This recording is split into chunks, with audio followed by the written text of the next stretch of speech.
मैं इमरान आपका मेजबान हाजिर हूं एक नई वीडियो के साथ। में उम्मीद करता हूं आप सब खैरियत से होंगे। आज की वीडियो बहुत ही खास होने वाली है, तो वीडियो को पूरा देखना, बिल्कुल भी स्किप मत करना, क्योंकि आज की वीडियो में हम बात करेंगे राफजियों की, जिन लोगों को शिया मुस्लिम के नाम से जाना जाता है और इस्लाम का सब में पहला फिरका यही है। कुछ सुन्नी भाई ऐसे हैं जिनको इनके अकीदे के बारे में नहीं मालूम। उन सुन्नी भाइयों के लिए ये वीडियो बहुत ही काम आने वाली है, तो वीडियो को पूरा देखिएगा और ज्यादा से ज्यादा अपने सुन्नी भाइयों में इस वीडियो को शेयर करिए।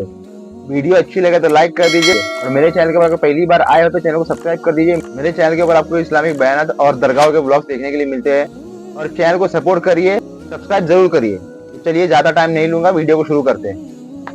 मैं उन लोगों को जो अपने आप को बहुत मॉडर्न कहते हैं, बहुत ज़्यादा जदीद और मॉडर्न तालीम याफ्ता समझते हैं, मौलवियों को कुछ नहीं समझते हैं, एक बात हकायक और दलाइल की रोशनी में सामने रखकर मैं अर्ज करना चाहता हूँ उन लोगों से कि गौर व फिक्र करो अपने आप पर, तारीख का जायजा लो। सबसे पहला फिरका कौन सा पैदा हुआ इस्लाम में? वो फिरका था शिया फिरका।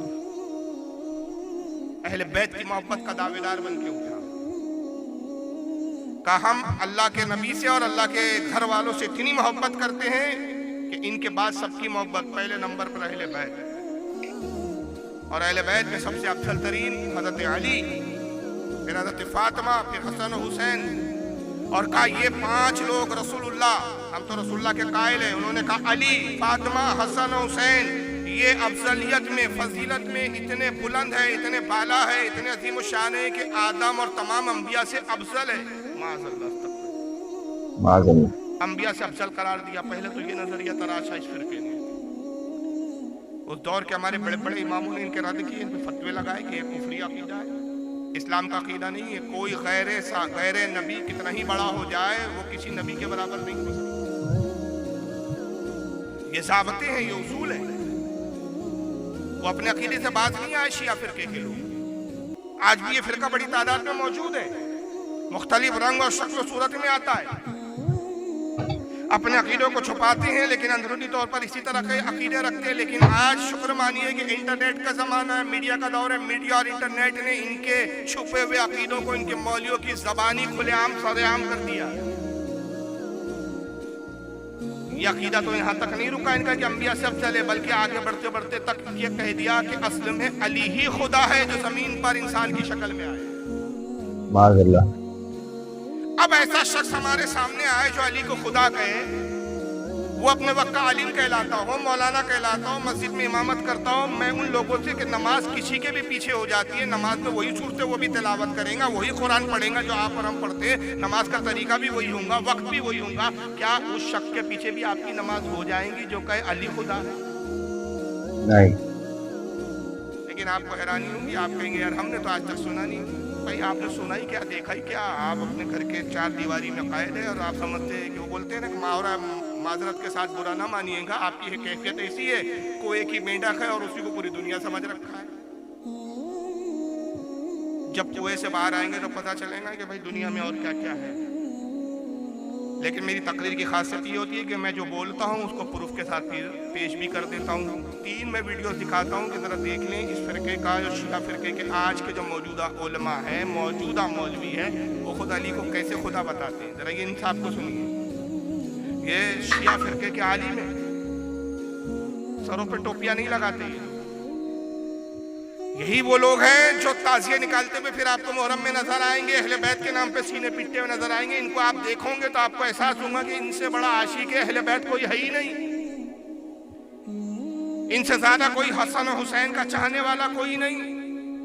मगर जब अकीदे की बात आती है, अहले बैत की मोहब्बत पर तो हमें एतराज नहीं। भाई अहले बैत की मोहब्बत तो जाने ईमान है।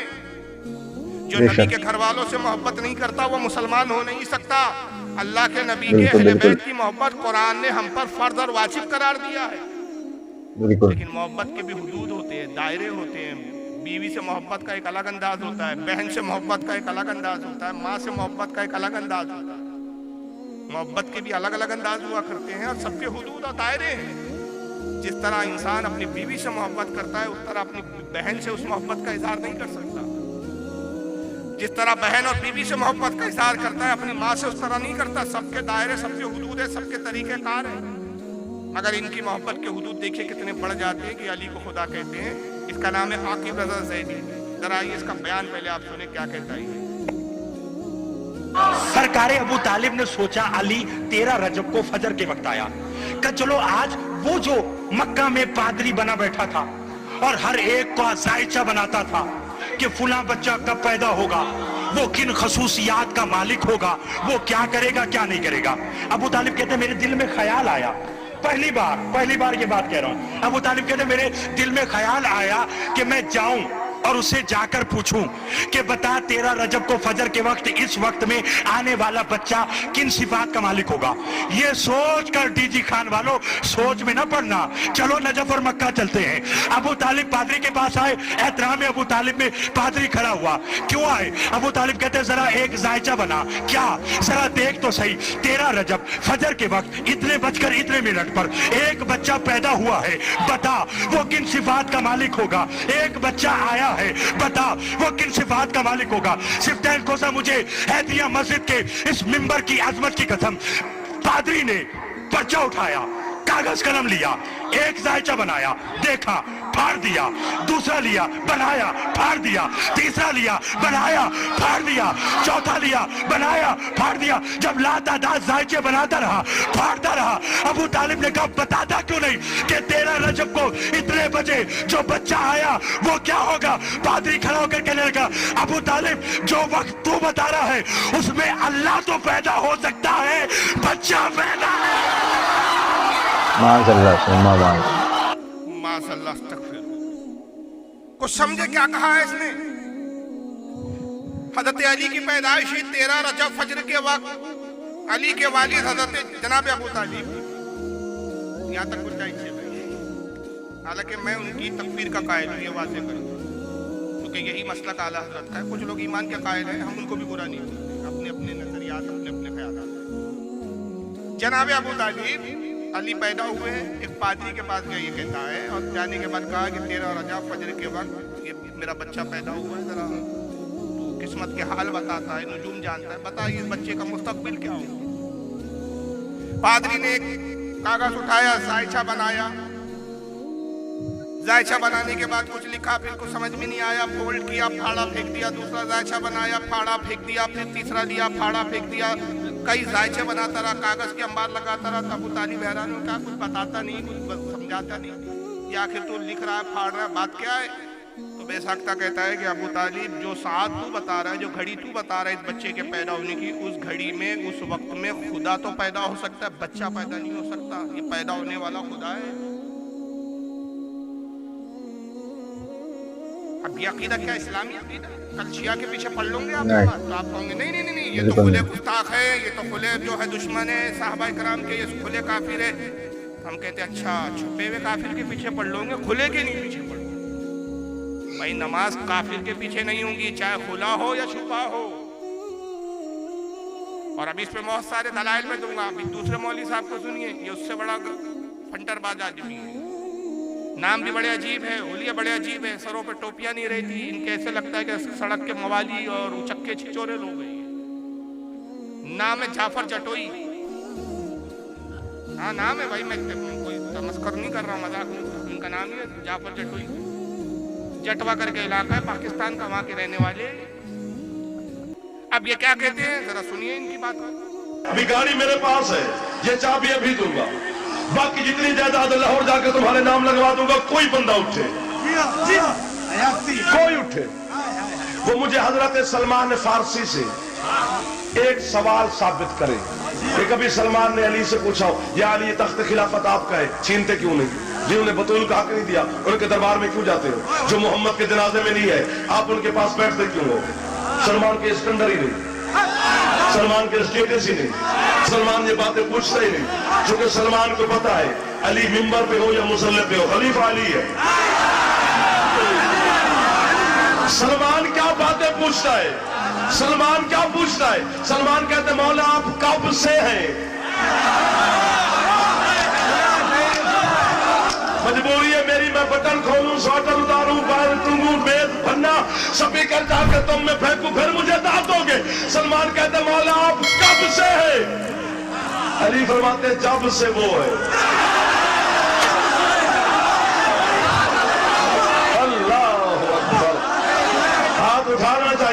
हाथ बुलंद होना चाहिए ताकि अली तुमसे राजी हो जाए। जब से वो है, अली फरमाते हैं जब से वो है, जब से वो है, चुप करना मुझे सुनना, जब से वो है। अगली बात सलमान ने बड़ी खूबसूरत की। सलमान कहते मौला वो भी था, आप भी थे, जगह नहीं थी, मकान नहीं था, वो कहाँ रहता था, आप कहाँ रहते थे? मुस्कुरा के अली फरमाते सलमान मेरे बच्चे तुम्हें घबराने की जरूरत नहीं है, ना उसे जगह की जरूरत है, ना हमें मकान की जरूरत है, बस वो हम में रहता था, हम उसमें।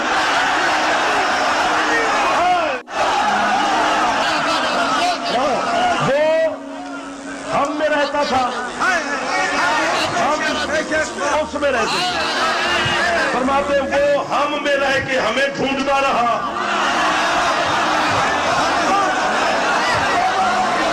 ना, हम उसमें रह के उसे ढूंढते रहे। बस ऐसे सलमान गुजरती रही। झूठी मन खड़ा अभी गाड़ी मेरे पास है। बकवास कर रहा है खबीस। क्या ये इस्लामी अकीदे है? ये इस्लाम है? ये लोग जन्नत में जाएंगे सिर्फ अली और अहले बैत की मोहब्बत के दावे करके। कहता है कि सलमान फारसी ने अली से पूछा कि हुजूर आप कब से हैं?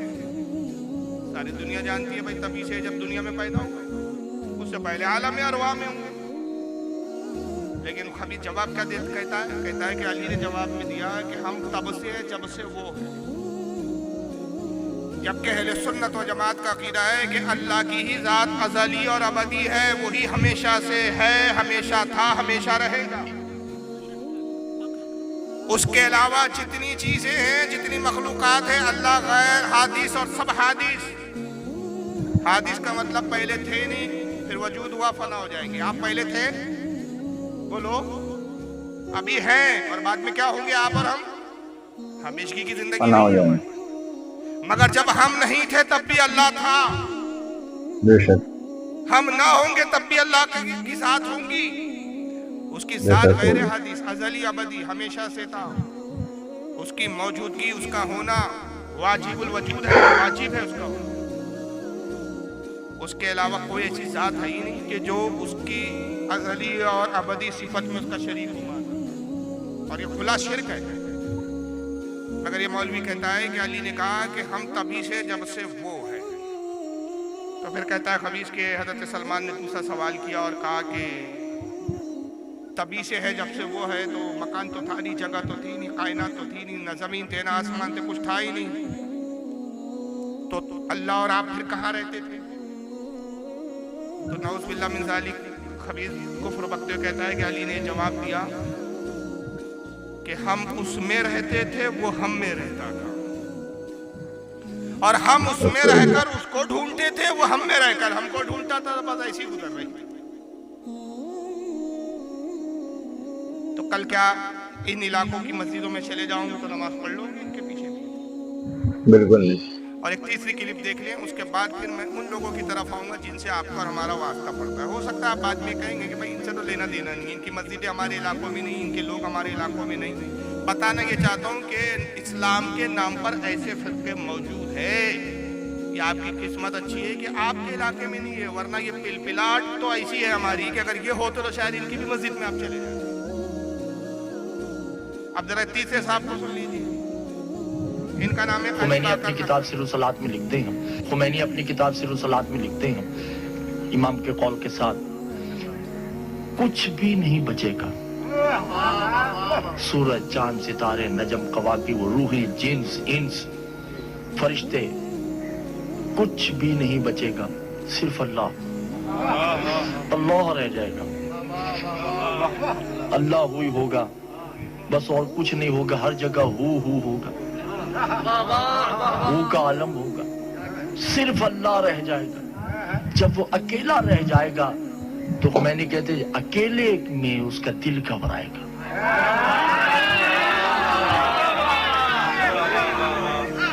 फिर दिल का दिल परेशान होगा, फिर वो आवाज देगा, यतारफ़ ज़ुल्मत ही, कोई है जो तन्हाई में मेरा दिल बहलाए। क्या हो गया आप लोगों को दीदार मोहतरम? कौन है जो तन्हाई में मेरा दिल बहलाए? उस वक्त मासूम ने कहा कि एक आवाज आएगी, अना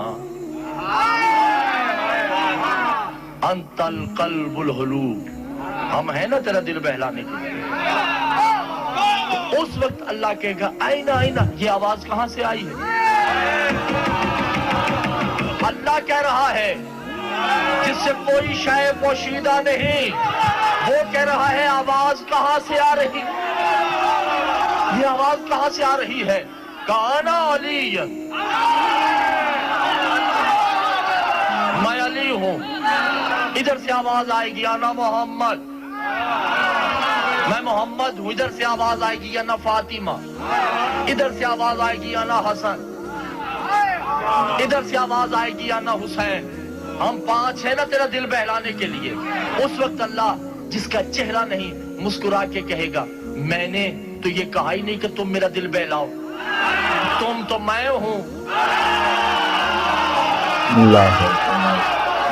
मैं कह रहा हूं तुम्हारे अलावा कोई है जो मेरा दिल बहलाए, तो आवाज आएगी अल्लाह बल फज़ल से। क्या समझे? सब फना हो जाएगा, सब अल्लाह फना कर देगा कयामत के वक्त। तना होगा, यकता होगा, कोई नहीं, ना फरिश्ते ना जिन ना इंसान, ना अंबिया ना इंसान जिन, कुछ भी नहीं, सब खत्म। जब तन्हा हो जाएगा अल्लाह, तो खबीस कहता है कि अल्लाह का दिल घबराएगा। हालांकि अकीदा अहले सुन्नत कितना उम्दा, कितना प्यारा। इसलिए आका ने क्या पैमाना बनाया जन्नती का, जो मेरे और मेरे सहाबा के अकीदे पर होगा। बिल्कुल। क्या रसूल का अकीदा था कि अल्लाह का दिल भी है, अल्लाह का जिस्म भी है, बॉडी भी है? क्या सहाबा का अकीदा था? क्या कुरान में यह बयान किया गया? कुरान हदीस में तो ये मिलता है कि अल्लाह ताला जिस्म जिस्मानियात से पाक, ना वो मादा है, ना मटेरियल है, ना उसका जिस्म है, ना उसका चेहरा है, ना उसके हाथ है, ना उसकी दिल है, ना उसकी आंखें हैं। और कुरान में जहाँ ये ऐसे अल्फाज आए, यद लफ्ज आया, ऐन लफ्ज आया, यह जो है रिजल लफ्ज आया, रिजल के मायने पैर, यद के मायने हाथ, ऐन के मायने आँख, तो ये मुतशाबिहात आए थे जिसके मायने हकीकी अल्लाह ही जानता है। और उलमा तावील करते कहते हैं कि यहाँ हाथ से मुराद कुव्वत, आँख से मुराद रहमत, चेहरे से मुराद रहमत, तो यह तावीले की है, उसका जिस्म नहीं है। लेकिन यहाँ उसने अल्लाह का जिस्म भी साबित किया, और जिस्म ही नहीं साबित किया, अल्लाह का दिल भी, और दिल भी ऐसा कि जब तनाव होगा तो दिल भी घबराएगा, उसका खुद ही डरेगा। अच्छा, डरता आदमी अपने से ज्यादा ताकत वाली शय से है, तो माज़अल्लाह अल्लाह से बढ़कर कौन ज्यादा ताकत वाला है जिससे अल्लाह डर जाए? माज़अल्लाह कोई। तो अल्लाह का दिल घबराएगा, फिर अल्लाह आवाज लगाएगा कोई है जो मेरा दिल घबरा जाए, दिल बहलाए, इस वहशत को दूर करे। तो एक कोने से आवाज आएगी, मैं हूं आना। आईना, आईना कौन है? अल्लाह को पता ही नहीं। बताना ये चाह रहे हैं कि जिस तरह अल्लाह की जात अज़ली और अबदी है, उसको फना नहीं, उसी तरह ये अहले बैत का भी फना नहीं है। माज़अल्लाह, जब अल्लाह कहेगा आईना कौन है ये, तो कहेगा अली हूं, मैं अली। फिर उधर से आवाज आएंगी अना मोहम्मद, मैं मोहम्मद। उधर से आवाज आएंगी अना फातिमा, मैं फातिमा हूँ। हसन हुसैन, ये सब आवाजें आएंगी। तो अल्लाह कहेगा मैंने तुमसे थोड़ी कहा मेरा दिल बहलाओ, तुम तो मैं हूँ, मैं तुम हो, एक ही, सब पांच खुदा है। ईसाइयों से अभी तक आप इसी बात पर इख्तलाफ कर रहे हैं कि वो तीन खुदा के कायल है, ट्रिनिटी के कायल है। एक कहते हैं अल्लाह ताला कायनात का मालिक, दूसरा हजरत ईसा अलैहिस्सलाम खुदा के बेटे, तीसरा रूह कुद्स मुकद्दस रूह फरिश्ता जिब्रील, ये तीन खुदा है। और यहूदी कहते दो खुदा है, एक उज़ैर अलैहिस्सलाम को खुदा का बेटा मानते, खुदा मानते, दूसरा अल्लाह ताला को खुदा कहते हैं। तो अब ये दो किताबी को कौमें थी अहले किताब, ये तो शिर्क में मुब्तला हो गए कि तीन खुदा और दो खुदा के कायल हो गए।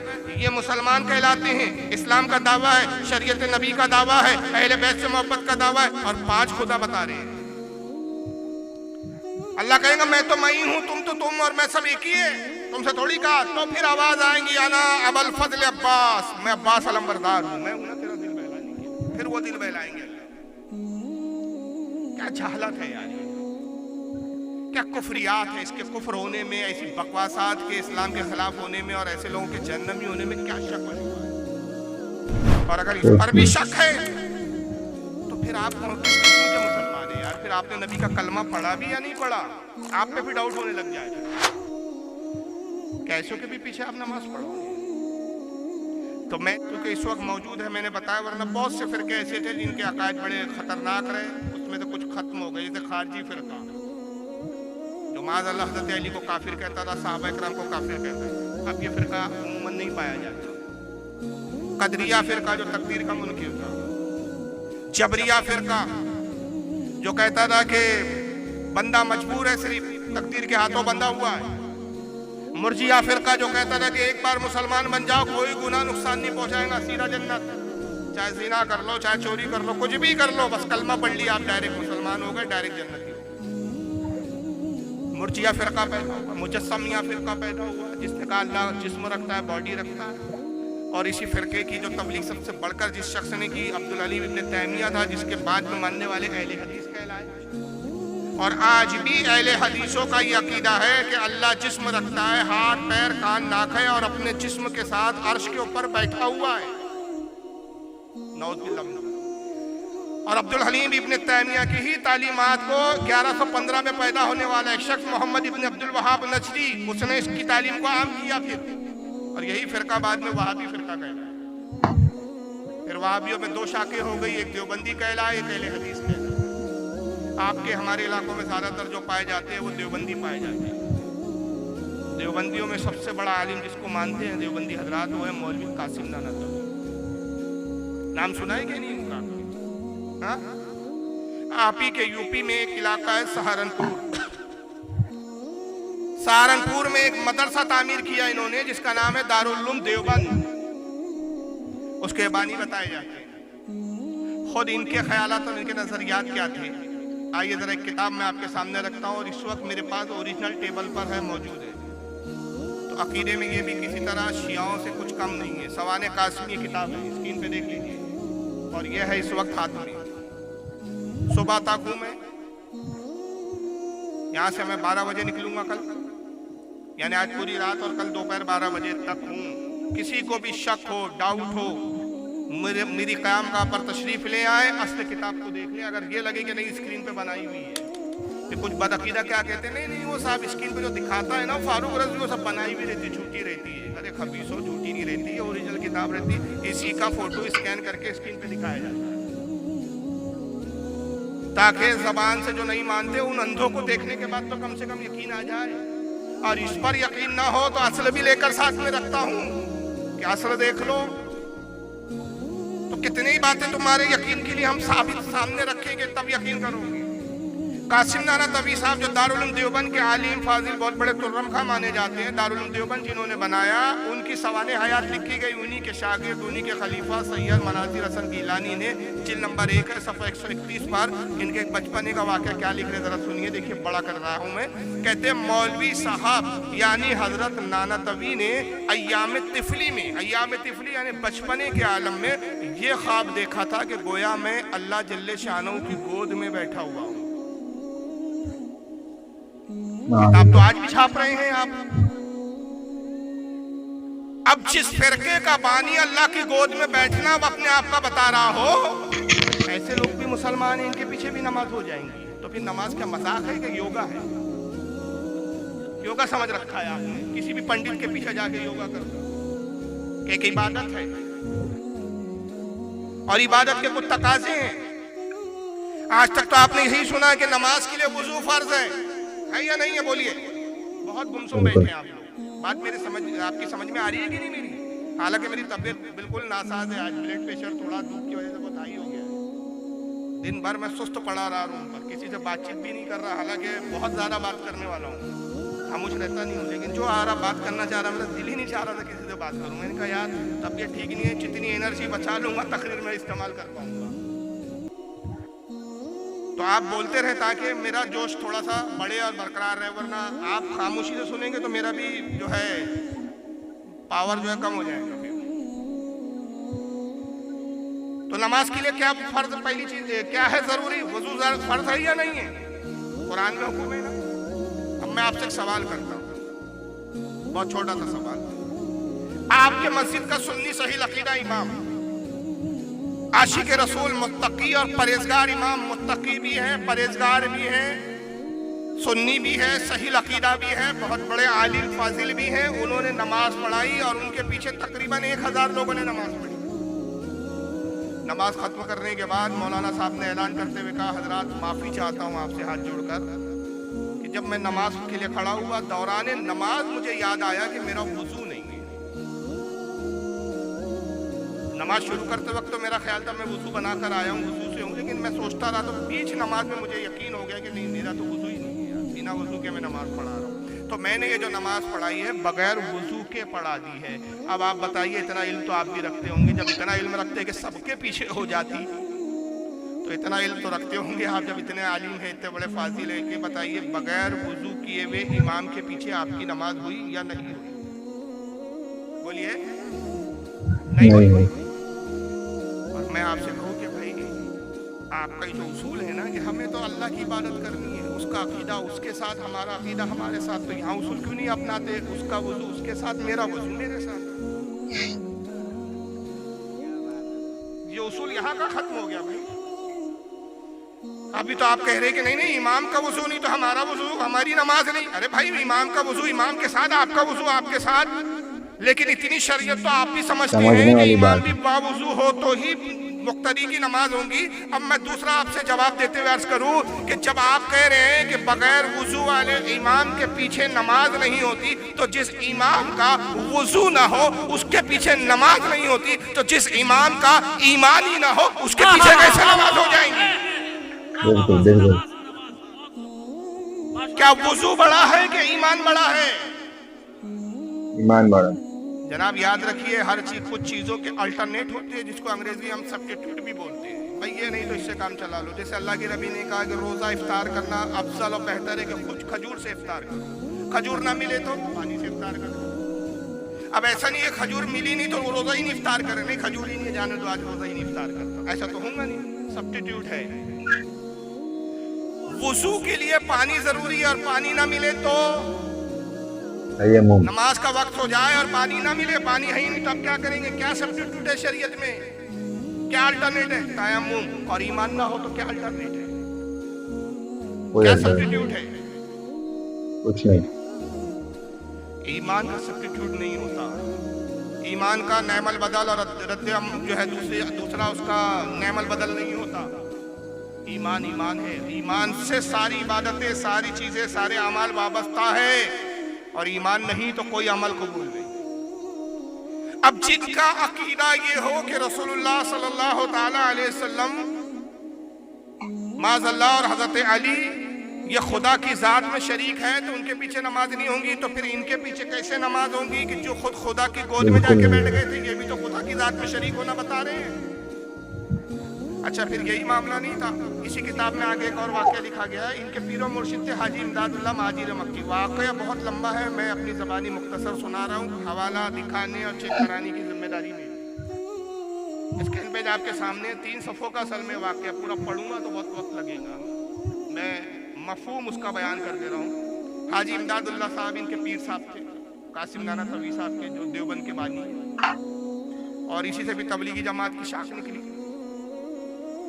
तबलीगी जमात का निसाब जो उनकी किताब है जिसका दर्द देते फजाइल अमल, उसके लिखने वाले मौलवी ज़करिया जो कासिम नाना तवी के सगे पोते हैं, ये सब रिश्तेदारियां, एक ही थाली के चट्टे बट्टे हैं। ये सब नाम बदल बदल के आते हैं, जमात के नाम चेंज करके और शक्लें अलग अलग बना के आते हैं। तबलीगी जमात वालों से अगर मिल जाए तो आपके अकीदे दुरुस्त, वो देवबंदी हम अलग हैं।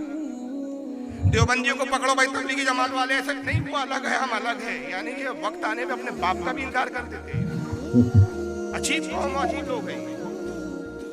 हाजी इमदादुल्लाह इनके पीर साहब थे, कासिम नाना तवी साहब के बड़े हुए, उनसे मुरीद हुए, तो कासिम नाना तवी कहते हैं कि साहब मैं तस्बीह पढ़ता था तो बड़ी अजीब कैफियत होती थी। एक मरतबा गए पीर साहब से, उन्होंने जिक्र किया और पीर साहब से जिक्र करते हुए कहते हुजूर बड़ी अजीब बात है कि जब भी तस्बीह लेकर बैठता हूँ और तस्बीह पढ़ता हूँ, अल्लाह का जिक्र करता हूँ, तो ऐसा वजन महसूस होता है बदन पर, इतना बोझ महसूस होता है कि मालूम होता है जैसे पहाड़ मुझ पे लाद के रख दिया गया हो, मनो वजन रख दिया गया हो। हुजूर ऐसी कैफियत क्यों होती है?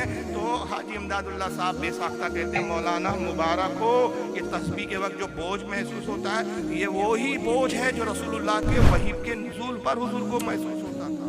हाँ तो समझ में आ गया, उम्मीद है आप लोगों ने वीडियो पूरी देखी होगी और आप लोगों को शियाओं के कुफरिया अकीदे के बारे में मालूमात हो गई होगी। हमारे कुछ सुन्नी भाई ऐसे भी है जो नमाज तो बहुत पाबंदी से पढ़ते हैं, पर वो किसी भी मस्जिद में जाकर के नमाज पढ़ लेते हैं, चाहे वो अहले हदीस की हो, वहाबी की हो, देवबंदी की हो, उनको इससे कोई मतलब नहीं होता, बस उनको अपनी नमाज पढ़नी होती है। तो मेरे भाई, इससे अच्छा है कि आप अपनी नमाज को तन्हा अदा कर लें, इनके पीछे नमाज पढ़ने से अच्छा।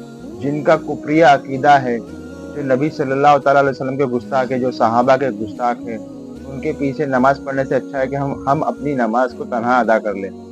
आपने वीडियो की एंड में देखा कि मौलाना फारूक रिजवी साहब ने एक वाकया सुनाया कासिम नानोतवी का, कि वो अपने पीर साहब से कह रहे थे कि मैं तस्बीह पढ़ता हूँ तो मुझे एकदम जिस्म मेरा भारी सा हो जाता है। तो उनके पीर साहब ने उनको क्या फरमाया, हाजी इमदादुल्लाह साहब ने, जो कि उनके पीर साहब थे, कि मुबारक हो, ये वही नाजिल होने के वक्त में जो कैफियत हुई थी, ये वही कैफियत है। मतलब माज़अल्लाह, मतलब उनका अकीदा ये है कि मतलब उनके ऊपर वही नाजिल हो रही है। तो ऐसा अकीदा रखने वालों के पीछे नमाज पढ़ने से हमारा क्या फायदा, नमाज तो हमारी ज़ाया हो जाएगी, उनका ईमान ही सलामत नहीं। बिना वजू के नमाज नहीं हो सकती, तो मतलब जिनके पास ईमान ही नहीं है तो उनके पीछे नमाज कहाँ से होगी। और भी बहुत सारे इनके कुफरी अकीदे हैं, इंशाल्लाह आगे मैं इनके और भी वीडियोस लेकर के आऊँगा। और एक हमारे सुन्नियों के अंदर एक फिरका बहुत तेजी से फैलता जा रहा है, जो अपने आप को मौलाई सुन्नी कहते हैं, हुसैनी सुन्नी कहते हैं। हजरत अली के ऊपर हमारी जान कुर्बान। हजरत अली को हम सुन्नी जितना मानते हैं उतना ये शिया, ये राफजी क्या मानेंगे। इंशाल्लाह इन लोग के मुतालिक से भी मैं वीडियो आने वाले दिनों में लेकर के आऊँगा, तो चैनल से जुड़े रहिए। वीडियो अच्छी लगे तो वीडियो को लाइक करिए, शेयर करिए, कमेंट करिए और चैनल को सपोर्ट करिए। चैनल को सब्सक्राइब करना ना भूलें।